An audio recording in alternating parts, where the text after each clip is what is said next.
السلام علیکم D G I S P R کی پریس کانفرنس کے بعد جناب پاکستان کے نامور جو سیاستدان ہیں، آپ لوگوں نے ان کی گفتگو سنی ہوگی سوشل میڈیا کے اوپر، الیکٹرانک میڈیا کے اوپر.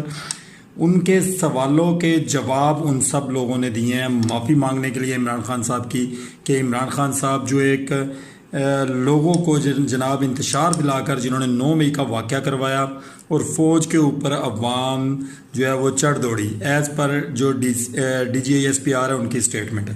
اچھا، آپ لوگوں کے سامنے ابھی تمام تر جو رہنما ہیں پی ٹی آئی کے اینڈ ادر جماعتوں کے، جے یو آئی کے اور سراج الحق صاحب اور اس کے بعد پیپلز پارٹی کے، جناب آپ اس کے بارے میں کیا کہتے ہیں کہ کیا عمران خان صاحب کو معافی مانگنی چاہیے؟ کیا عمران خان صاحب نے واقعی لوگوں کو انتشار دلایا؟